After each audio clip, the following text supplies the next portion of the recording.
Muy bien, primero tenemos la compuerta NOT, que es una compuerta en la que primero está apagado y cuando le damos clic está prendido y entonces la salida la vamos a tener apagada y viceversa, siempre. Luego tenemos nuestra compuerta AND, que en este caso tiene dos entradas y en este caso uno está prendido, el otro está prendido. Cuando está uno solo prendido no pasa nada y cuando los dos están prendidos tenemos una salida prendida. Si los dos están apagados, como notado al principio, está la salida apagada. También por su parte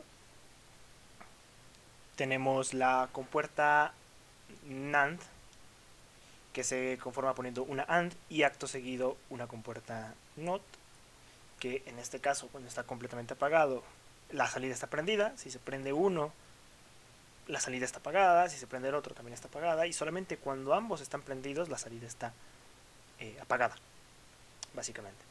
Esta compuerta tiene un nombre, es la NAND y ya te la tenemos. Ahora vamos a crear la compuerta OR, que cómo se crea la compuerta OR, pues tenemos una NAND, tenemos una NOT y tenemos otra NOT. Si tenemos dos inputs, en este caso A y B, e intentamos comunicar ambas NOTs de esta forma, junto con la NAND, tenemos una salida. Cualquiera de las dos que prendamos, si es esta o esta, vamos a tener una salida positiva, en este caso. Y esta compuerta se llama OR. También podemos crear, en su caso, la compuerta XOR, con una entrada A y una entrada B. ¿Y cómo se hace la compuerta XOR, que es también llamada es una compuerta de suma? Pues tenemos que tener una OR conectada a una AND y una NAND, en este caso. Su circuito es el siguiente. Conectamos la entrada A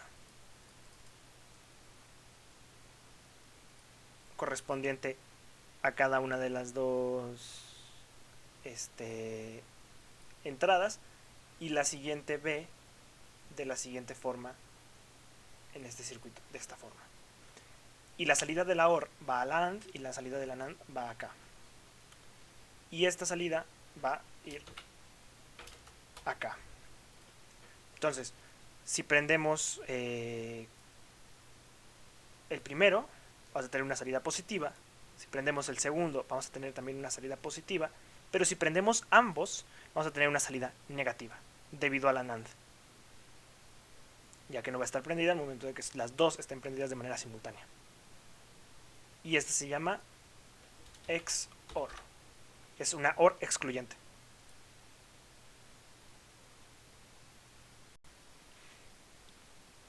Vamos a hacer el circuito de decodificador de 1 a 2, en el que vamos a tener de 0, que es no A, y de 1, que es A. Entonces cuando A esté prendido, de 1 va a tener una entrada, va a tener una salida positiva, y de 0 va a tener una entrada negativa. Entonces básicamente van a tener comportamientos opuestos y convertiremos una sola entrada en dos salidas diferentes de esta forma. Este se llama el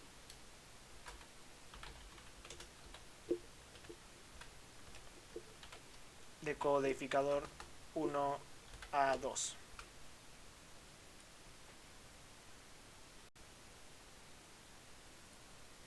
El siguiente decodificador que podemos realizar es un decodificador de 2 a 4. Entonces podemos tener una entrada A 0 y una entrada A 1. Y esto lo podemos hacer utilizando también decodificadores de 1 a 2. Podemos expandir utilizando dos decodificadores de 1 a 2, que es lo que ya habíamos tenido antes. Y podemos conectarlos para poder hacer el circuito completo. vamos a ocupar, bueno, vamos a utilizar 4 ANDs en este caso, porque es un codificador de 2 a 4. Y digo, este procedimiento es escalable, ¿no? O sea, tiene una escalabilidad bastante grande. Entonces, hacemos los circuitos de datos. Empezamos en 0, por eso terminamos en 3.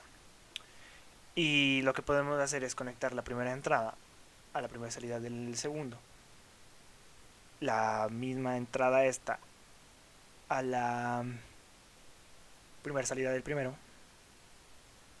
Luego la segunda salida de nuestro... Ah, no, aquí me equivoqué.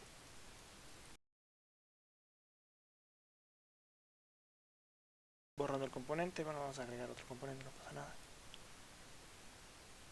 Este mismo también va al primero de este siguiente. Y es aquí donde se pone un poquito complicado. Este va para acá. Este también va para acá. Este de acá va para acá. Y este de acá va para acá. Para el de arriba de 1 en este caso.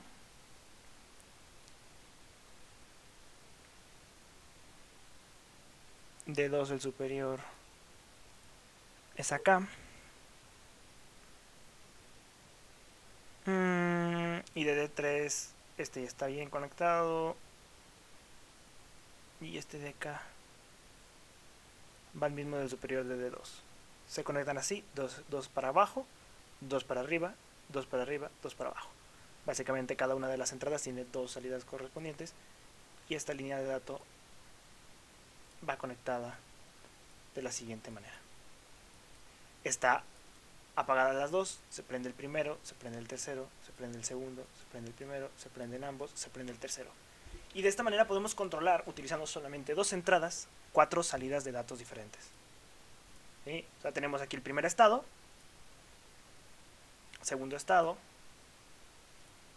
tercer estado, cuarto estado. Entonces con 2 entradas podemos controlar 4 salidas diferentes. Y este se llama decodificador 2 a 4. Muy bien. Vamos a hacer un codificador 4 a 2. De nuevo, ya está realizado acá, pero vamos a hacer la explicación porque la grabación anterior no quedó bien.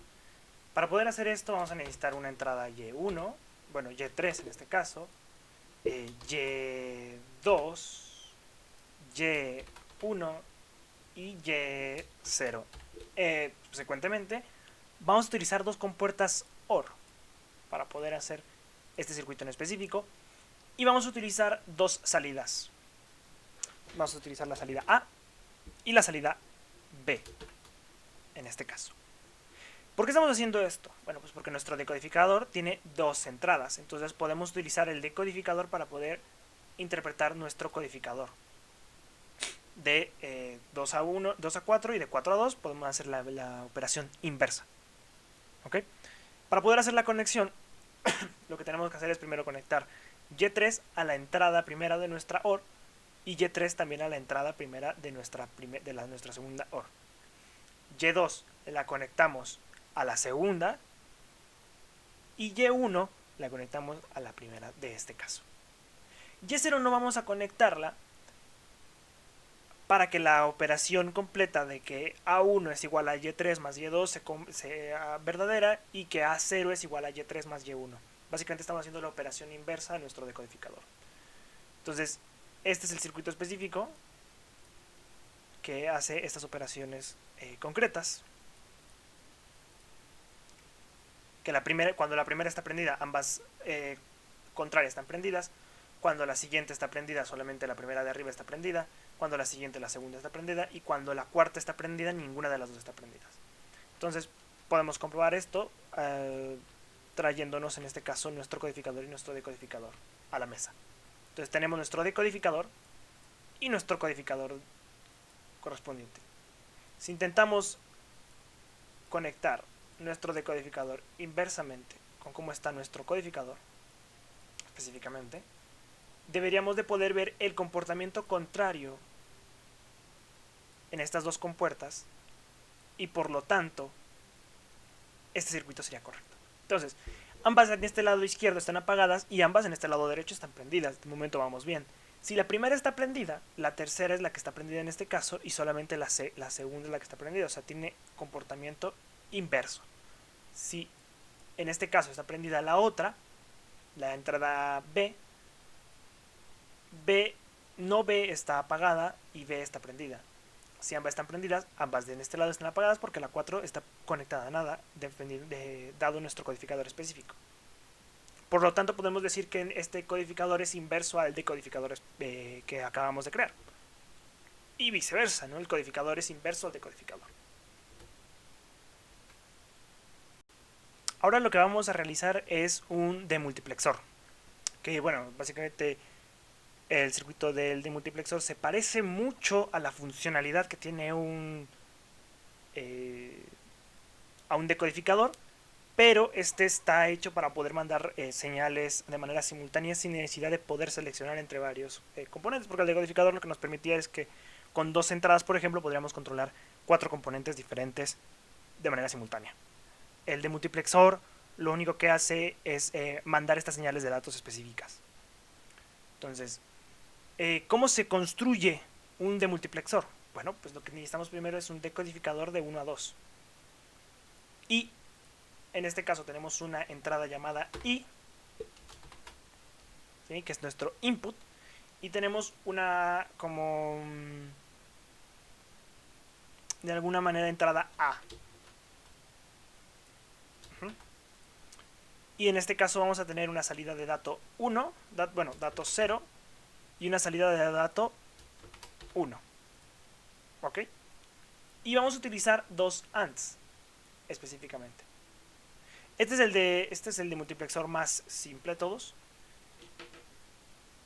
Y para conectarlo utilizamos la primera salida de nuestro demultiplexor y la conectamos a la segunda de nuestra AND. Y la segunda línea de nuestro decodificador, en este caso, la conectamos a la segunda de nuestra segunda AND. Y estas, como consecuencia, conectadas de esta manera. Entonces, en este caso, nuestra tabla de verdad tiene que ser, primero, ambas están apagadas y por lo tanto, ni de 1 ni de 0 están prendidas. Ahora, si nosotros prendemos A, en este caso, tampoco vamos a tener ninguna salida en ninguna de las dos salidas de datos. Pero, si tenemos la I prendida, vamos a tener una salida en dato 0. Y si tenemos la A prendida al mismo tiempo que nuestra entrada I, vamos a tener una salida en la entrada de dato 1. Este es el demultiplexor más simple que existe. Entonces podemos crear nuestra tabla de multiplexor o de multiplexor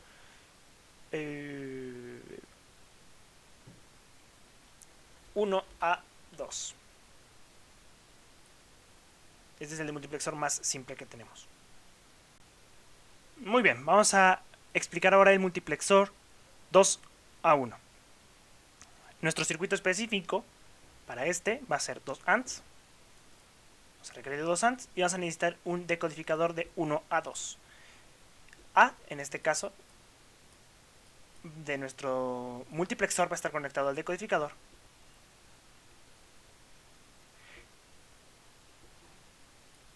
La salida de nuestro demultiplexor van a estar conectadas de manera inversa en este caso. Y vamos a tener nuestra entrada de datos I0.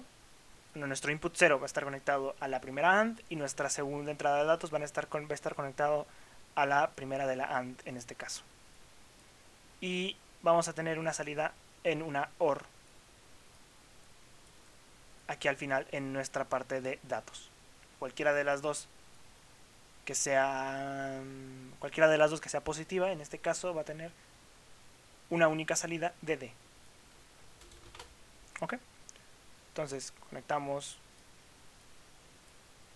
aquí nuestras salidas y nuestras entradas. Muy bien, ahora nuestra tabla de verdad de un multiplexor de 2 a 1 es la que sigue. Que primero A se prende y A no afecta en nada de momento, ¿no? Si A está apagada y prendemos I1, que es el de aquí arriba, I0, perdón, tampoco tendríamos que tener ninguna salida de datos. Pero si I0 y A está prendido, nuestra salida de datos tiene que ser positiva, porque esta AND en este caso se vuelve verdadera. Ahora, si solamente I1 está prendida, tendremos que tener una salida de datos. Ahora, si I1 y A están prendidas, no vamos a tener una salida de datos. Ahora, si solamente I1 e I0 están prendidos, deberíamos de tener una salida de datos. Dada que nuestra entrada A no está prendida, entonces se cumple la condición anterior de I1 solamente prendida. Bien. Y por último, si todos están prendidos, también tendríamos que tener una salida de 1. Este es el multiplexor de 2 a 1. Este es multiplexor 1 a 2. Bueno, en este caso es de 2 a 1. 2 a 1. Sí.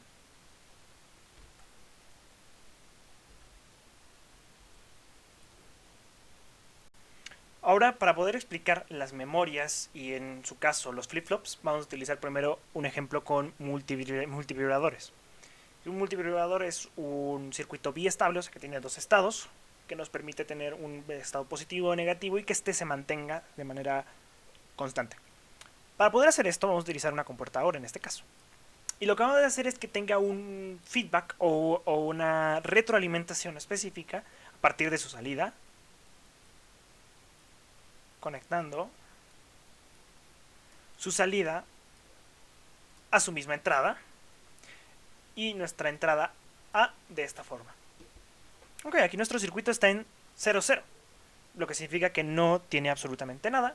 Y al momento de que nosotros prendemos nuestro circuito, el estado se va a quedar en latch o enclavado, que es como la versión española de esta palabra.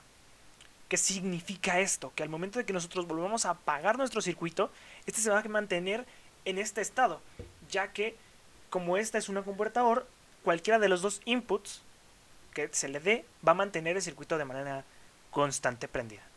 Entonces, este es el circuito más simple para poder demostrar este estado en latch o estado enclavado. Ahora vamos a explicar uno de los circuitos de enclavaje más simples, que es el SR latch, que es una compuerta de set reset latch. Para poder hacer esto, vamos a utilizar una NOR, una entrada NOR. ¿Cómo se hace una NOR? Muy sencillo, tomamos una OR, en este caso, y la hacemos cancelada. Entonces tenemos nuestra entrada A, nuestra entrada B, conectamos nuestra OR de esta forma, y aquí tenemos nuestra compuerta NOR, que en caso de que cualquiera de los dos esté prendido, o ambos estén prendidos, vamos a tener una salida negativa en este caso. Entonces ya tenemos nuestra NOR o no OR, que es diferente de la not excluyente. Muy bien, ahora vamos a hacer nuestro circuito de nuestro RSLH. Que ¿cómo se hace el circuito del RSH? Bueno, pues tomamos dos NOR, en este caso, y vamos a tener dos salidas, una que se llama Q y otra que se llama no Q. ¿Ok? Que en teoría deberían de tener valores opuestos, a pesar de que existen algunos estados que se le pueden llamar ilegales. en este caso. Pero bueno, vamos a ver cómo funciona este. Vamos a tener una entrada de reset y vamos a tener una de set, por eso se llama rs-latch. Nuestro reset va a estar conectado a la entrada esta y nuestra salida de nuestro primer circuito va a estar conectada a la entrada, bueno, a la salida de nuestra segunda compuerta, y la salida de nuestro otro NOR va a estar conectada de manera inversa a la primera de nuestra segunda NOR. Aquí tenemos nuestro set, nuestro reset, y en este caso vamos a tener nuestro Q y nuestro no Q. ¿Ok? Entonces, en 0, 0, uno de los dos estados va a tener el estado anterior que tenga nuestro circuito. ¿Cuál va a ser el que va a ganar? Bueno, pues normalmente ya es un estándar específico. Este creo que tiene alguna especie de reset. El primero que tenga tierra, el primero puesto. Creo que en este circuito en específico es así como funciona. Entonces, ¿cómo va a funcionar? Bueno, pues nosotros cuando setiemos nuestra entrada, vamos a hacer que Q se vuelva positivo. Y da igual si volvemos o prendemos o apagamos nuestra entrada de set. Hasta que no presionemos reset, este estado de acá no va a cambiar. Da igual cuántas veces presionemos reset, la entrada de no Q no va a apagarse. Entonces, con esto podemos alternar entre dos estados diferentes. De esta manera podemos guardar un estado de manera permanente en estado positivo. Esto es lo que se llama una memoria simple. Ahora, existe un estado ilegal que es tener ambos prendidos, ya que esto haría que ninguna de las dos salidas esté prendida, entonces Q y no Q no serían correspondientes, porque Q en este caso estaría apagado y no Q deberían de estar prendido. Este estado específico se llama es un estado ilegal, ya que no nos permite hacer la función natural de nuestro set, reset, latch. Latch en este caso traducido también como enclavaje.